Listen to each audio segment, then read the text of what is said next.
Assalamualaikum warahmatullahi wabarakatuh. Perkenalkan, nama saya Delta Rizky Suprayatna Putri. Saya di sini akan mempresentasikan materi ekonomi, yaitu Bank Sentral, Sistem Pembayaran, dan Alat Pembayaran dalam Perekonomian Indonesia. Adapun pengertian Bank Sentral. Bank Sentral adalah suatu institusi yang bertanggung jawab untuk menjaga stabilitas harga atau nilai suatu mata uang yang berlaku di negara tersebut, yang dalam hal ini dikenal dengan istilah inflasi atau naiknya harga-harga, yang dalam arti lain turunnya suatu nilai uang. Bank sentral adalah bank yang memiliki otoritas penuh dalam mengendalikan kegiatan moneter di suatu negara. Bank sentral disebut sebagai banknya para bank atau the bankers of bank. Bank sentral merupakan lembaga yang ditugasi pemerintah dalam pengendalian dan pengawasan kegiatan perbankan. Selanjutnya, ada peran Bank Indonesia dalam sistem pembayaran. Peran BI dalam sistem pembayaran yang aman dan efisien, yaitu regulator sebagai merumuskan kebijakan. Yang kedua, perizinan, yaitu memberikan izin penyelenggaraan sistem pembayaran. Yang ketiga, pengawas, fungsinya mengawasi penyelenggaraan sistem pembayaran. Yang keempat, operator, berfungsi sebagai menyediakan layanan sistem pembayaran. Yang kelima, sebagai fasilitator, memfasilitasi pengembangan sistem pembayaran oleh industri. Selanjutnya, dari bagian di atas, maka peran Bank Indonesia dalam sistem pembayaran yang aman dan efisien sebagai 1. Fasilitator, 2. Regulator, 3. Perizinan, 4. Pengawas, dan 5. Operator. Tugas Bank Sentral adalah yang pertama, menetapkan dan melaksanakan kebijakan moneter. Yang kedua, mengatur dan menjaga kelancaran sistem pembayaran. Yang ketiga, mengatur dan mengawasi bank. Di bab berikutnya ada kewenangan Bank Sentral. Adapun kewenangan Bank Sentral sebagai berikut. 1. Kewenangan untuk memberikan izin. 2. Kewenangan untuk mengatur. 3. Kewenangan untuk mengawasi. 4. Kewenangan untuk mengenakan sanksi. Selanjutnya, sistem pembayaran dalam perekonomian. Pengertian sistem pembayaran. Sistem pembayaran adalah sistem yang berkaitan dengan pemindahan sejumlah nilai uang dari satu pihak ke pihak lain yang terjadi karena adanya suatu transaksi ekonomi. Definisi sistem pembayaran yang lebih lengkap diungkapkan oleh Bank Indonesia dalam UU nomor 23 pasal 1 ayat 6 tahun 1999. Sistem pembayaran merupakan seperangkat aturan, lembaga, dan mekanisme yang digunakan untuk melaksanakan pemindahan dana guna memenuhi suatu kewajiban yang timbul dari suatu kegiatan ekonomi. Selanjutnya, komponen-komponen yang membentuk sistem pembayaran. A. Alat pembayaran.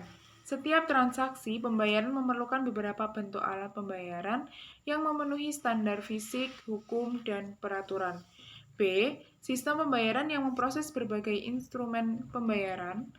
Sistem ini misalnya dengan menggunakan Real-Time Gross Settlement System atau RTGS.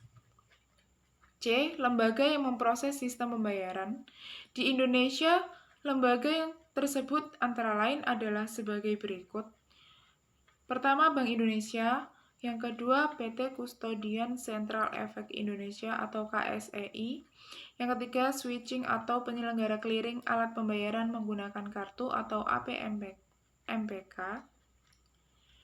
D. Saluran pembayaran antara lain mencakup hal-hal berikut. 1. Electronic Data Coupling atau EDC yang ada di merchant atau toko untuk membaca transaksi yang dilakukan menggunakan alat pembayaran seperti kartu ATM, debit, dan kartu kredit. Yang kedua, teller input atau petugas teller di bank yang melakukan pengiriman dana atas dasar draft perintah transfer yang dibuat oleh pengirim dana. 3. Mesin ATM, pengganti teller yang dapat melanjutkan instruksi pengiriman dana. 4. Internet, mobile banking, dan phone banking. Selanjutnya, peran sistem pembayaran dalam perekonomian. A. Menjamin kelancaran pasar sebagai tempat di mana transaksi terjadi. B. Memungkinkan terjadinya spesialisasi pada produksi. C. Membantu menentukan seberapa efisien transaksi dilakukan dan diselesaikan. D. Mempengaruhi tingkat dan laju pertumbuhan ekonomi serta efisien pasar keuangan. Berikutnya, ada resiko dalam sistem pembayaran dan pengendaliannya. Bank Indonesia yang mempunyai peran sebagai operator, regulator, dan pengguna sistem pembayaran mempunyai kewajiban, yaitu merumuskan dan menetapkan kebijakan, baik yang dituangkan dalam bentuk regulasi atau bentuk lainnya. B. Memberikan izin penyelenggaraan sistem pembayaran. C. Konsultasi dan fasilitasi pada penyelenggaraan sistem pembayaran. D. Pengawasan terutama kepada penyelenggara sistem pembayaran untuk menilai kesesuaian sistem yang dikelolanya dengan kebijakan-kebijakan Bank Indonesia di bidang sistem pembayaran. E. Melakukan sosialisasi dan edukasi.